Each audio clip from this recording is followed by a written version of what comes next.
Hallelujah. വീണ്ടും വരുന്നവനായ യേശുക്രിസ്തുവിന്റെ നാമത്തിൽ എല്ലാ പ്രിയപ്പെട്ടവർക്കും സ്നേഹവന്ദനം. കർത്താവായ യേശുക്രിസ്തുവിന്റെ പീഡാനുഭവ ധ്യാന വഴികളിലൂടെ നാം ചിന്തിക്കുമ്പോൾ ഇന്ന് ശപിക്കപ്പെട്ട അത്തി എന്ന ധ്യാന ചിന്ത നിങ്ങളോടൊപ്പം പങ്കുവെക്കുവാൻ കർത്താവ് തന്ന കൃപയ്ക്കായി ഞാൻ ദൈവത്തിന് നന്ദി കരേറ്റുന്നു. യേശു യെരുശലേം ദേവാലയത്തിലേക്ക് രാജാതിരാജാവായി കടന്നു വരുമ്പോൾ ജനം യേശുവിനെ വരവേറ്റത് ഹോശന്ന ഹോശന്ന, കർത്താവിന്റെ നാമത്തിൽ വരുന്നവൻ വാഴ്ത്തപ്പെട്ടവൻ, ദാവീദ് പുത്രന് ഹോശന്ന, അത്യുന്നതങ്ങളിൽ ഹോശന്ന എന്ന് ആർത്തു വിളിച്ചുകൊണ്ടാണ് ജനം യേശുവിനെ സ്വീകരിച്ചത്. വിശുദ്ധ വേദപുസ്തകം മർക്കോസ് എഴുതിയ സുവിശേഷം 11-ാം അധ്യായം 11 മുതൽ 14 വരെയുള്ള തിരുവചന ഭാഗം നാം വായിക്കുമ്പോൾ, അന്ന് നേരം വൈകിയതുകൊണ്ട് യേശു പന്തിരുവരോടുകൂടെ ബഥാനിയിൽ വിശ്രമിച്ചു. അടുത്ത പ്രഭാതത്തിൽ യേശു അവിടെ നിന്ന് പോയി. പിറ്റേനാൾ യേശു ബഥാനി വിട്ടു പോരുമ്പോൾ അവന് വിശന്നു. അവൻ ഇലയുള്ള ഒരു അത്തിവൃക്ഷം ദൂരത്ത് നിന്ന് കണ്ടു. അതിൽ വല്ലതും കണ്ടു കിട്ടുമോ എന്ന് വെച്ച് ചെന്ന് അതിനരികെ എത്തിയപ്പോൾ ഇലയല്ലാതെ ഒന്നും കണ്ടില്ല. അന്ന് അത്തിപ്പഴത്തിന്റെ കാലമല്ലാഞ്ഞു. അവൻ അതിനോട്, ഇനി നിങ്ങൾ നിന്ന് എന്നേക്കും ആരും ഫലം തിന്നാതിരിക്കട്ടെ എന്ന് പറഞ്ഞു. അത് ശിഷ്യന്മാർ കേട്ടു. യേശു ഈ അത്തിയെ ശപിക്കുന്ന സംഭവത്തിലൂടെ ചില സന്ദേശങ്ങൾ, ചില ആലോചനകൾ ദൈവജനത്തിന് നൽകുകയാണ്. ഒന്നാമതായി, ഫലം തിരയുന്ന ഒരു കർത്താവിനെയാണ് ആ വിശുദ്ധ വേദഭാഗങ്ങളിലൂടെ നമുക്ക് മനസ്സിലാക്കുവാനായി കഴിയുന്നത്. അത്തി എന്ന വൃക്ഷത്തെ നാം മനസ്സിലാക്കുമ്പോൾ യഹൂദ മതത്തിന്റെ പ്രതീകമായിട്ട്, അല്ലെങ്കിൽ ഇസ്രായേൽ ജനതയെ ചൂണ്ടിക്കാണിക്കുന്ന പ്രതീകമായിട്ടാണ് അത്തിയെ കർത്താവ് വിശേഷിപ്പിക്കുന്നത്. ഒരുപക്ഷെ കർത്താവ് പ്രകൃതിയിലുള്ള അത്തി എന്ന വൃക്ഷത്തിനപ്പുറം ഇസ്രായേലിനെയാണ് അത്തിയോട് ഉപമിച്ച് പറയുന്നത് എന്ന് ഈ വേദഭാഗങ്ങളിലൂടെ നമുക്ക് മനസ്സിലാക്കുവാനായി കഴിയും. അത്തിയുടെ ആദ്യ ഫലം ഇസ്രായേലിനെ കാണിക്കുന്നു എന്ന് പ്രവാചകൻ നമ്മെ ഓർമ്മിപ്പിക്കുന്നു. ഹോശയ പ്രവാചകന്റെ പുസ്തകം 9-ാം അധ്യായം 10-ാം വാക്യം നാം വായിക്കുമ്പോൾ അവിടെ ഇങ്ങനെ വായിക്കുവാനായി കഴിയുന്നു: മരുഭൂമിയിൽ മുന്തിരിപ്പഴം പോലെ ഞാൻ ഇസ്രായേലിനെ കണ്ടെത്തി, അത്തിവൃക്ഷത്തിൽ ആദ്യമുണ്ടായ തലക്കനി പോലെ ഞാൻ നിങ്ങളുടെ പിതാക്കന്മാരെ കണ്ടു. അത്തിവൃക്ഷത്തിൽ ആദ്യമുണ്ടായ തലക്കനി പോലെ ഞാൻ നിങ്ങളുടെ പിതാക്കന്മാരെ കണ്ടു എന്ന് വെച്ചാൽ ആദ്യകാല ഇസ്രായേലിനെ കുറിച്ചാണ് അവിടെ നമുക്ക് മനസ്സിലാക്കുവാനായി കഴിയുന്നത്. മറ്റൊരു പ്രവചന ഭാഗം ഇങ്ങനെ നമ്മെ ഓർമ്മിപ്പിക്കുന്നു. യിരെമ്യാ പ്രവാചകന്റെ പുസ്തകം 8-ാം അധ്യായം അതിന്റെ 13-ാം ഭാഗം നാം വായിക്കുമ്പോൾ അവിടെ ഇങ്ങനെ കാണുന്നു: ഞാൻ അവരെ സംഹരിച്ച് കളയും എന്ന് യഹോവയുടെ അരുളപ്പാട്. മുന്തിരിവള്ളിയിൽ മുന്തിരിപ്പഴം ഉണ്ടാകയില്ല, അത്തിവൃക്ഷത്തിൽ അത്തിപ്പഴം ഉണ്ടാകയില്ല, ഇലയും വാടിപ്പോകും, അവരെ ആക്രമിക്കുന്നവരെ ഞാൻ നിയമിച്ചിരിക്കുന്നു. അവിടെ ഞാൻ അവരെ സംഹരിച്ചു കളയും, അവരെ ആക്രമിക്കുന്നവരെ ഞാൻ നിയമിച്ചിരിക്കുന്നു. ഇത് പ്രവാചകൻ നമ്മോട് ഓർമ്മിപ്പിക്കുമ്പോൾ ആരാണ് അവർ? ഇസ്രായേൽ ജനത്തെക്കുറിച്ചാണ് അവിടെ അങ്ങനെ പരാമർശിച്ചിരിക്കുന്നത് എന്ന് നമുക്ക് മനസ്സിലാക്കുവാനായിട്ട് കഴിയും. ഈ അത്തി വൃക്ഷത്തെക്കുറിച്ച് നാം ചിന്തിക്കുമ്പോൾ, അത്തിമരത്തിൽ ഇല തളിർക്കുമ്പോൾ തന്നെ അതിനോടൊപ്പം തന്നെ ഫലവും കായ്ക്കുമെന്നാണ് നമുക്ക് മനസ്സിലാക്കുവാനായിട്ട് കഴിയുന്നത്. ഒരു അത്തിയെ നാം നോക്കുമ്പോൾ ഇല ഇല്ല എങ്കിൽ ഫലവും ഇല്ല എന്നാണ് അതിന്റെ അർത്ഥം. പലപ്പോഴും വിശുദ്ധ വേദപുസ്തകം നാം പരിശോധിക്കുമ്പോൾ വേദപണ്ഡിതന്മാർ ഈ അത്തിയെക്കുറിച്ച്, അല്ലെങ്കിൽ അത്തിവൃക്ഷത്തെക്കുറിച്ച് പറയുന്നത് അത്തി എന്ന വൃക്ഷം കപടതയുടെ പ്രതീകമായിട്ടാണ് ചൂണ്ടിക്കാണിക്കുന്നത്. കാരണം പുറമേ നോക്കുമ്പോൾ അത്തി ഇലകളാൽ നിറഞ്ഞിരിക്കുന്നത് പോലെ ചില കപടഭക്തി അങ്ങനെയാണ്. ആരാധനയുണ്ട്, കൂട്ടായ്മയുണ്ട്, പ്രാർത്ഥനയുണ്ട്, അന്യഭാഷയുണ്ട്, കൃപാവരങ്ങളുണ്ട്, നല്ല കുടുംബങ്ങളുണ്ട്. എന്നാൽ യേശു അത്തിയുടെ അരികിലെത്തിയപ്പോൾ ഇലയല്ലാതെ ഫലം കാണാത്തതുപോലെ നമ്മുടെ അരികിലേക്ക് യേശു കടന്നു വരുമ്പോൾ ഈ ഭക്തിയിൽ ഫലമില്ല എന്നുള്ള തിരിച്ചറിവ് ഉണ്ടാകുകയാണ്. യേശു നമ്മെ സന്ദർശിക്കുമ്പോഴാണ് നമ്മിൽ നിന്ന് ഉള്ള ഫലത്തെ ശരിയായിട്ട് തിരിച്ചറിയുവാനായിട്ട് കഴിയുന്നത്. വിശുദ്ധ വേദപുസ്തകം മർക്കോസ് എഴുതിയ സുവിശേഷം 11-ാം അധ്യായം 12-ാം വാക്യം നാം വായിക്കുമ്പോൾ, പിറ്റേനാൾ അവൻ ബഥാന്യ വിട്ടുപോരുമ്പോൾ അവന് വിശന്നു. ഈ വിശപ്പ് ആത്മാക്കളെ കുറിച്ചുള്ള വിശപ്പാണ്, ആത്മാക്കൾക്ക് വേണ്ടിയുള്ള വിശപ്പാണ്, അത് ഫലത്തെ തിരയുന്ന വിശപ്പാണ് എന്ന് നമുക്ക് മനസ്സിലാക്കുവാനായി കഴിയും. മർക്കോസ് എഴുതിയ സുവിശേഷം 11-ാം അധ്യായം 11-ാം വാക്യം വായിക്കുമ്പോൾ, അവൻ യെരുശലേമിൽ ദേവാലയത്തിലേക്ക് ചെന്ന് സകലവും ചുറ്റി നോക്കി കണ്ടു എന്നവിടെ വായിക്കുവാനായി കഴിയുന്നുണ്ട്. യെരുശലേം ദേവാലയത്തിലേക്ക് യേശു ചെന്നു സകലവും ചുറ്റി നോക്കി കണ്ടു. എന്തൊക്കെയാണ് യേശു ചുറ്റി നോക്കി കണ്ടത്? അവിടെ യെരുശലേം ദേവാലയം ചുറ്റി നോക്കി കണ്ടു. ഇസ്രായേൽ ജനതയെ യേശു ചുറ്റി നോക്കി കണ്ടു. യെരുശലേം ദേവാലയത്തിൽ നിന്നോ ഇസ്രായേൽ ജനത്തിൽ നിന്നോ പുരോഹിതന്മാരിൽ നിന്നോ ഫലം ലഭിക്കില്ല എന്ന് യേശു അടുത്ത് ചെന്ന് കണ്ട് മനസ്സിലാക്കുകയാണ്. പലപ്പോഴും യേശു നമുക്ക് കാട്ടിത്തന്നത് മാതൃകാ ശുശ്രൂഷകളാണ്, ക്രിയേറ്റീവായിട്ടാണ്. യേശു യെരുശലേം ദേവാലയത്തെ ശുദ്ധീകരിക്കുന്നത്, അത്തിയെ ശപിക്കുന്നത്, ഇതൊക്കെ ക്രിയേറ്റീവായിട്ട് യേശു നമുക്ക് കാട്ടിത്തന്ന വലിയ മാതൃകാ ശുശ്രൂഷകളാണ്, അല്ലെങ്കിൽ പ്രവർത്തനങ്ങളാണ്. യേശു അത്തിയുടെ അരികിലെത്തി ഫലം നോക്കുമ്പോൾ, മർക്കോസ് എഴുതിയ സുവിശേഷം 11-ാം അധ്യായം 13-ാം വാക്യം നാം വായിക്കുമ്പോൾ, അത് അത്തിപ്പഴത്തിന്റെ കാലമല്ലായിരുന്നു എന്ന് അവിടെ എഴുതിയിരിക്കുന്നത് നാം വായിക്കുന്നു. അത്തിപ്പഴത്തിന്റെ കാലമല്ലായിരുന്നു എങ്കിൽ എന്തിനാണ് യേശു ആ വൃക്ഷത്തിൽ ഫലം അന്വേഷിച്ചത് എന്നൊരു ചോദ്യം നമ്മിൽ ഉണ്ടാകും. അവിടെ യേശു ഫലം തിരഞ്ഞത് കേവലം ഒരു വൃക്ഷത്തെ മാത്രമല്ല, പിന്നെയോ ഇസ്രായേൽ ജനം, ദൈവമക്കളായിരിക്കുന്ന നാം ഓരോരുത്തരും ഫലം പുറപ്പെടുവിക്കേണ്ടത് ആവശ്യമാണ്. അത് സമയത്തും അസമയത്തും ഫലം പുറപ്പെടുവിക്കുവാനായിട്ട് നാം ഒരുങ്ങിയിരിക്കേണ്ടത് ആവശ്യമാണ്. ഇസ്രായേൽ ജനത്തോടുള്ള യേശുവിൻ്റെ മുന്നറിയിപ്പാണ് ഈ ഭാഗങ്ങളിലൂടെ നമുക്ക് മനസ്സിലാക്കുവാനായിട്ട് കഴിയുന്നത്. ഫലം ഉണ്ടെന്ന് അഭിനയിച്ച് മറ്റുള്ളവരെ ആകർഷിക്കുന്നു, എന്നാൽ ഫലം കാണുന്നില്ല താനും. ഇത് പലപ്പോഴും നമ്മുടെ ക്രൈസ്തവ ജീവിതത്തിൽ ശാപത്തിന് കാരണമാകുന്നുണ്ട്.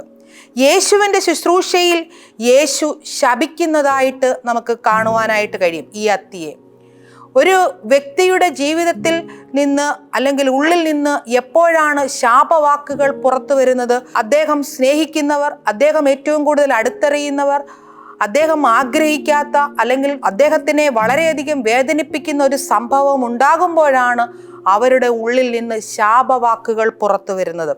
യേശുവിൻ്റെ ശുശ്രൂഷയിൽ യേശു ശപിച്ചത് എന്തിനാണ്? ഫലം ലഭിക്കായിക കൊണ്ടാണ്.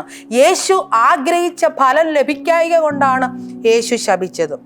ആ ശാപം എന്തായിരുന്നു എന്ന് നാം ചിന്തിക്കുമ്പോൾ, ഇനി നിങ്ങൾ നിന്ന് എന്നേക്കും ആരും ഫലം തിന്നാതിരിക്കട്ടെ എന്ന് അത്തിയെ നോക്കി യേശു ശപിക്കുന്നത് നമുക്ക് കാണുവാനായി കഴിയും. യേശു ദൈവമക്കളിൽ നിന്ന് ആഗ്രഹിക്കുന്നത് ഫലം പുറപ്പെടുവിക്കണമെന്നാണ്. അതുകൊണ്ടാണ് യേശു യെരുശലേം ദേവാലയത്തിലേക്ക് ചെന്നപ്പോൾ, യെരുശലേം ദേവാലയം എന്നുള്ളത് ദൈവത്തിൻ്റെ ആലയമാണ്, അത് പ്രാർത്ഥനാലയമാണ്, നിങ്ങളോ അതിനെ കള്ളന്മാരുടെ ഗുഹയാക്കി തീർത്തു എന്ന് പറഞ്ഞുകൊണ്ട് അവിടെ വിൽക്കുന്നവരെയും വാങ്ങുന്നവരെയും യേശു പുറത്താക്കുകയാണ്.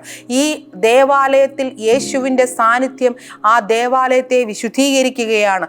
ഈ ദേവാലയം ഇനി കല്ലിന്മേൽ കല്ല് ശേഷിക്കാതെ തകർക്കപ്പെടുമെന്ന് യേശു അവിടെ ഒരു വാക്ക് ഉന്നയിക്കുകയാണ്. അതുപോലെ ഫലം കായ്ക്കാത്ത അത്തി ഇനി ഉണങ്ങിപ്പോകുമെന്നുള്ള ശാപവും അവിടെ ഉണ്ടാകുകയാണ്. ഇതിൽ നിന്നെല്ലാം നാം മനസ്സിലാക്കേണ്ടത്, യേശു ദൈവമക്കളെ നോക്കുന്നത് പുറമേയുള്ള ഇലകൾ കാണാനല്ല, പിന്നെയോ വിശ്വാസം പ്രവൃത്തിയിലൂടെ പുറത്തു വരണം. ദൈവം പ്രസാദിക്കുന്നത് പ്രകടനം കണ്ടല്ല, പിന്നെയോ ഫലം കൊണ്ടാണ് എന്ന് ഒരിക്കൽ കൂടെ നാം തിരിച്ചറിയുകയാണ്. ദൈവം നമ്മെ സൃഷ്ടിച്ചതിന് ചില ഉദ്ദേശങ്ങളുണ്ട്, ചില പദ്ധതികളുണ്ട്.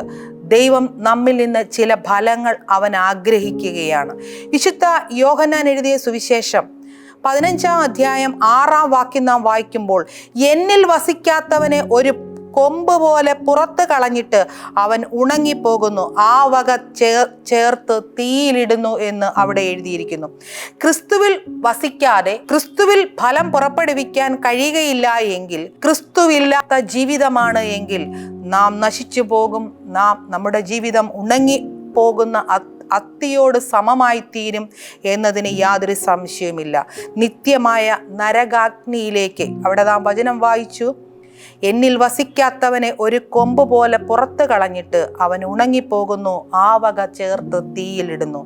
നിത്യമായ നരക അഗ്നിയിലേക്ക് നാം വഴുതി വീഴുന്ന സാഹചര്യമുണ്ടാകും. യോഹന്നാൻ എഴുതിയ സുവിശേഷം 15-ാം അധ്യായം അതിന് 2-ാം വാക്യത്തിൽ ഇങ്ങനെ പറയുന്നു, എന്നിൽ കായ്ക്കാത്ത കൊമ്പൊക്കെയും അവൻ നീക്കിക്കളയുകയാണ്, കായ്ക്കുന്നതിനെയോ അധികം ഫലം കായ്ക്കേണ്ടതിന് ചെത്തി വെടിപ്പാക്കുന്നു. നാം ഫലം കായ്ച്ചുകൊണ്ടിരിക്കുന്ന ദൈവമക്കൾ ആണ് എങ്കിൽ, അധികം ഫലം കായ്ക്കേണ്ടതിന് ചില ശോധനകളിലൂടെ, ചില അനുഭവങ്ങളിലൂടെ, ചില അനുഗ്രഹങ്ങളിലൂടെ അവൻ അധികം നമ്മെ ചെത്തി വെടിപ്പാക്കുന്നു എന്ന് നമുക്ക് കാണുവാനായി കഴിയും. നാം ഫലം കായ്ക്കണമെങ്കിൽ ആദ്യമായി ദൈവത്തിൽ വസിക്കേണ്ടത് ആവശ്യമാണ്. നാം വിശുദ്ധീകരിക്കപ്പെടേണ്ടത് ആവശ്യമാണ്. കാരണം നമ്മുടെ ദൈവം അവൻ വിശുദ്ധനാണ്. അതുകൊണ്ട് ഞാനും നിങ്ങളും വിശുദ്ധരായിരിക്കേണ്ടത് ആവശ്യമാണ്. യോഹന്നാന്റെ സുവിശേഷം 15 അധ്യായം 4-5 വാക്യത്തിൽ പറയുന്നു, എന്നിൽ വസിച്ചിട്ടല്ലാതെ സ്വയമായി നിങ്ങൾക്ക് കഴിയുകയില്ല ഫലം കായ്ക്കുവാൻ. ദൈവത്തിൽ വസിച്ചിട്ടല്ലാതെ സ്വയമായി നമുക്ക് ഫലം കായ്ക്കുവാനായിട്ട് കഴിയുകയില്ല. നമ്മുടെ ഉള്ളിൽ ദൈവത്തിൻ്റെ സാന്നിധ്യമില്ലാതെ നമുക്ക് ആത്മീക ഫലങ്ങളെ പുറപ്പെടുവിക്കുവാനായിട്ട് കഴിയുകയില്ല എന്നൊരു തിരിച്ചറിവ് നമുക്ക് ഇന്ന് ഉണ്ടാകേണ്ടത് ആവശ്യമാണ്. യിരെമ്യാ പ്രവാചകന്റെ പുസ്തകം നാം വായിക്കുമ്പോൾ 17-7-8 വാക്യങ്ങളിൽ ഇങ്ങനെ പറയുന്നു, യഹോവയിൽ ആശ്രയിക്കുകയും യഹോവയിൽ തന്നെ ആശ്രയമായിരിക്കുകയും ചെയ്യുന്ന മനുഷ്യൻ ഭാഗ്യവാൻ. അവൻ വെള്ളത്തിനരികെ നട്ടിരിക്കുന്നതും ആറ്റരികെ വേരൂന്നിരിക്കുന്നതുമായ വൃക്ഷം പോലെ ആകും. ഉഷ്ണം തട്ടുമ്പോൾ അത് പേടിക്കയില്ല, അതിൻ്റെ ഇല പച്ചയായി ഇരിക്കും. വരൾച്ച ഉള്ള കാലത്തും വാട്ടം തട്ടാതെ ഫലം കായ്ച്ചുകൊണ്ടിരിക്കും. യഹോവയിൽ ആശ്രയിക്കുകയും യഹോവ തന്നെ ആശ്രയമായിരിക്കുകയും ചെയ്യുന്ന മനുഷ്യനാണ് ഭാഗ്യവാൻ. അവൻ വെള്ളത്തിനരികെ നട്ടിരിക്കുന്നതും ആറ്റരികെ വേരൂന്നിരിക്കുന്നതുമായ വൃക്ഷം പോലെയാകും. ഉഷ്ണം തട്ടുമ്പോൾ അത് പേടിക്കയില്ല, അതിൻ്റെ ഇല പച്ചയായിരിക്കും. വരൾച്ച ഉള്ള കാലത്തും വാട്ടം തട്ടാതെ ഫലം കായ്ച്ചുകൊണ്ടിരിക്കും. വചനം വ്യക്തമായി നമ്മെ ഓർമ്മിപ്പിക്കുന്നത് ഇങ്ങനെയാണ്, അത്തിയുടെ അനുഭവമല്ല. യോഹന്നാന്റെ സുവിശേഷം 15-4-5 വാക്യം വായിച്ചതുപോലെ, എന്നിൽ വസിച്ചിട്ടല്ലാതെ നിങ്ങൾക്ക് സ്വയമായി കായ്ക്കുവാനായിട്ട് സ്വയമായി കഴിയുകയില്ല, അല്ലെങ്കിൽ സ്വയമായി ഫലം പുറപ്പെടുവിക്കുവാൻ കഴിയുകയില്ല. അതുതന്നെയാണ് യിരെമ്യാ പ്രവാചകനും പറയുന്നത്, യഹോവ തന്നെ ആശ്രയമായിരിക്കുകയും ചെയ്യുന്ന മനുഷ്യൻ ഭാഗ്യവാനാണ്, അവൻ ആറ്റരികത്ത് നിൽക്കുന്ന വൃക്ഷം പോലെയും ഇരിക്കുമെന്ന് പ്രവാചകന് നമ്മെ ഓർപ്പിക്കുകയാണ്. വിശുദ്ധ വേദപുസ്തകം സങ്കീർത്തനങ്ങൾ 1-3 വാക്യം വായിക്കുമ്പോൾ അവിടെയും നമുക്ക് കാണുവാനായി കഴിയുന്നത്, ആറ്റരികത്ത് നട്ടിരിക്കുന്നതും തക്ക കാലത്ത് ഫലം കായ്ക്കുന്നതും ഇല വാടാത്തതുമായ വൃക്ഷം പോലെ ഇരിക്കും. ഈ ഭാഗങ്ങളൊക്കെ നമുക്ക് മനസ്സിലാക്കുന്നത്, ദൈവത്തിൽ ആശ്രയമുള്ളവർ, ദൈവത്തിൽ വിശ്വാസമുള്ളവർ, യേശു ഉള്ളിൽ വസിക്കുന്നവർ ഇലവാടാത്ത വൃക്ഷം പോലെ ഇരിക്കുമെന്നുള്ളതാണ്. ദൈവം നമ്മിൽ നിന്ന് ആഗ്രഹിക്കുന്നത് തക്ക കാലത്ത് ഫലം കായ്ക്കാനാണ്. ദൈവം നമ്മെ സൃഷ്ടിച്ചിരിക്കുന്നത് ഫലം കായ്ക്കാനാണ് എന്നുള്ള തിരിച്ചറിവ്, ദൈവം ഉദ്ദേശിക്കുന്ന ഫലം, ദൈവം നമ്മിൽ നിന്ന് ആഗ്രഹിക്കുന്ന ഫലം നമ്മിൽ നിന്ന് പുറപ്പെടണമെന്നുള്ളത് ദൈവനിശ്ചയമാണ്. ദൈവം നമ്മെ സൃഷ്ടിച്ചിരിക്കുന്നത് ഫലം കായ്ക്കാനാണ്. ഏതു ഫലങ്ങളാണ്? സൽപ്രവർത്തികൾ എന്ന ഫലം കായ്ക്കാനാണ് ദൈവം നമ്മെ ആക്കി വെച്ചിരിക്കുന്നത്. വിശുദ്ധ വേദപുസ്തകത്തിൽ എഫേസ്യർ 2:10 വാക്യം നമ്മെ ഓർമ്മിപ്പിക്കുന്നു, നാം അവന്റെ കൈപ്പണിയായി സൽപ്രവർത്തികൾക്കായിട്ട് ക്രിസ്തു യേശുവിൽ സൃഷ്ടിക്കപ്പെട്ടവരാകുന്നു. ദൈവത്തിന്റെ സൽപ്രവർത്തികൾക്കായിട്ട് നാം ക്രിസ്തു യേശുവിൽ സൃഷ്ടിക്കപ്പെട്ടവരാണ്. ഈ ഭൂമിയിൽ നാം മനുഷ്യരാകുന്നുവെങ്കിൽ ക്രിസ്തുവിന്റെ സ്നേഹം മറ്റുള്ളവരിലേക്ക് പകരുവാൻ, ക്രിസ്തുവിന്റെ പ്രവൃത്തി മറ്റുള്ളവരിലേക്ക് പകർത്തി നൽകുവാനായി ക്രിസ്തു യേശുവിനാൽ നാം ദൈവത്തിന്റെ കൈപ്പണിയാൽ സൃഷ്ടിക്കപ്പെട്ടിരിക്കുകയാണ്. അതുകൊണ്ട് സൽപ്രവർത്തികൾ എന്ന ഫലം കായ്ക്കുവാനായിട്ടാണ് ദൈവം ഈ ഭൂമിയിൽ നമ്മെ ആക്കി വെച്ചിരിക്കുന്നെന്നുള്ള തിരിച്ചറിവ് നമ്മിൽ ഉണ്ടാകേണ്ടത് ആവശ്യമാണ്. പ്രത്യേകിച്ച് ദൈവിക ശുശ്രൂഷക്കാരെ കുറിച്ച് പറയുകയാണ്. തിമോഥെയോസ് എഴുതിയ 2-ാം ലേഖനം 4-ാം അധ്യായം 2-ാം വാക്യത്തിൽ ഇങ്ങനെ പറയുന്നു, തിമോഥെയോസിന്റെ 2-ാം ലേഖനം 4-ാം അധ്യായം 2-ാം വാക്യം, വചനം പ്രസംഗിക്കുക, സമയത്തും അസമയത്തും ഒരുങ്ങി നിൽക്കുക, എല്ലായ്പ്പോഴും ഒരുങ്ങിയിരിക്കുക, കർത്താവിൻ്റെ വരവ് നമുക്കറിയില്ല. അതിനാൽ സമയത്തും അസമയത്തും ഒരുങ്ങിയിരിക്കുക. മാത്രമല്ല, മറ്റുള്ളവരെ കർത്താവിന് വേണ്ടി നേടാനും നമുക്ക് കഴിയണം. നാം സമയത്തും അസമയത്തും ഒരുങ്ങിയിരിക്കുന്നവരായി, മറ്റുള്ളവരെ ക്രിസ്തുവിലേക്ക് ആദായപ്പെടുത്തുവാൻ കഴിയുന്നവരായി തീരണമെന്നുള്ള വലിയ ആഹ്വാനമാണ് ഈ തിരുവചനങ്ങളിലൂടെ നമുക്ക് ലഭിക്കുന്നത്. കർത്താവ് ഫലം തിരയുന്നവൻ മാത്രമല്ല, ദൈവം ദീർഘക്ഷമയുള്ളവനെങ്കിലും അവൻ ദഹിപ്പിക്കുന്ന അഗ്നിയാണ് എന്നുകൂടെ അവൻ നമ്മെ ഓർമ്മിപ്പിക്കുകയാണ്. വിശുദ്ധ ലൂക്കോസ് എഴുതിയ സുവിശേഷം 13-ാം അധ്യായം അതിന്റെ 6-9 വരെയുള്ള വാക്യങ്ങൾ വായിക്കുമ്പോൾ യേശുവിന്റെ ഒരു ഉപമ അവിടെ നമുക്ക് കാണുവാനായി കഴിയും. ലൂക്കോസ് 13-6-9 വരെയുള്ള തിരുവചനങ്ങളിൽ യേശുവിന്റെ ഉപമയിൽ മുന്തിരിത്തോട്ടത്തിൽ നട്ടിരിക്കുന്ന അത്തിവൃക്ഷത്തെ കുറിച്ച് അവിടെ പറയുകയാണ്. മുന്തിരിത്തോട്ടത്തിൽ നട്ടിരുന്ന അത്തിവൃക്ഷമുണ്ടായിരുന്നു. അവൻ അതിൽ ഫലം തിരഞ്ഞു, കണ്ടില്ല. അവൻ തോട്ടക്കാരനോട്, 3 വർഷമായി ഈ അത്തിയിൽ ഫലം നോക്കുന്നു, കാണുന്നില്ല. അതിനെ വെട്ടിക്കളക, അത് ഭൂമിയിലെ സ്ഥലം നശിപ്പിക്കുന്നു, നിലത്തെ നിഷ്ഫലമാക്കുന്നു എന്ന് പറഞ്ഞു. തോട്ടക്കാരൻ പറഞ്ഞു, കർത്താവേ, ഞാൻ അതിനെ ഈ വർഷം ചുറ്റും കിളച്ച് വളമിട്ട് വെള്ളം നനച്ച് നന്നായി സൂക്ഷിക്കാം. ഈ ആണ്ടും കൂടെ നിൽക്കട്ടെ, കായ്ച്ചില്ലെങ്കിൽ വെട്ടിക്കളയാം. ഹല്ലേലൂയ. ഈ ഒരു വർഷം കൂടെ അവൻ തോട്ടക്കാരൻ നമുക്ക് വേണ്ടി യാചിക്കുകയാണ്. ഈ വർഷം കൂടുതലായി നന്മകൾ നൽകി, കൂടുതലായി അനുഗ്രഹങ്ങൾ നൽകി, അതിൻ്റെ ചുറ്റും കിളച്ച് അതിനെ പരിപാലിച്ച് വെള്ളം നനച്ച് സൂക്ഷിക്കാം. ഈ ആണ്ട് കൂടെ നിൽക്കട്ടെ, ഫലം കായ്ക്കട്ടെ എന്നുള്ള പ്രത്യാശയാണ്. ഓരോ ദൈവഭക്തനെയും കുറിച്ച്, ഓരോ ക്രിസ്ത്യാനെയും കുറിച്ച് യേശു ആഗ്രഹിക്കുന്നത് ഇതാണ്: ഈ വർഷം കൂടെ നിൽക്കട്ടെ, ഈ വർഷം കൂടെ നിൽക്കട്ടെ, ഞാൻ ആഗ്രഹിക്കുന്ന ഫലം അവനിൽ നിന്ന് പുറപ്പെടുമെന്നുള്ള പ്രത്യാശയാണ് പലപ്പോഴും ഓരോ ദിവസവും ഓരോ നിമിഷവും ദൈവം നമുക്ക് നൽകുന്ന ആയുസ്, ആരോഗ്യം എന്നുള്ള തിരിച്ചറിവ് നമുക്കുണ്ടാകേണ്ടത് ആവശ്യമാണ്. യേശു ശപിക്കുന്ന അത്തിവൃക്ഷവും ഈ ഉപമയിലെ അത്തിവൃക്ഷവും തമ്മിൽ ചില സാമ്യങ്ങളുണ്ട്. നാം എല്ലാം ക്രിസ്ത്യാനികളാണ്, നാം എല്ലാം വിശ്വാസികളാണ്, നാം എല്ലാം രക്ഷിക്കപ്പെട്ടവരാണ്. പക്ഷേ ശരിയായ ഫലം പുറപ്പെടുവിച്ചില്ലെങ്കിൽ ഒരു നാൾ അവൻ നമ്മെ വെട്ടിക്കളയും. യേശു നമ്മിൽ നിന്ന് ആഗ്രഹിക്കുന്ന ക്രൈസ്തവ ഫലം പുറപ്പെടുവിക്കണം. ദൈവം നമ്മെ ഏൽപ്പിച്ച ഉത്തരവാദിത്തങ്ങളിൽ, ശുശ്രൂഷകളിൽ, കുടുംബങ്ങളിൽ വിശ്വസ്തരായിട്ട് ഫലം കായ്ക്കുന്നുണ്ടോ എന്ന് സ്വയം നാം ശോധന കഴിക്കേണ്ടത് ആവശ്യമാണ്. വാസ്തവത്തിൽ കർത്താവ് നമ്മിൽ നിന്ന് തിരയുന്ന ഫലം എന്താണ്?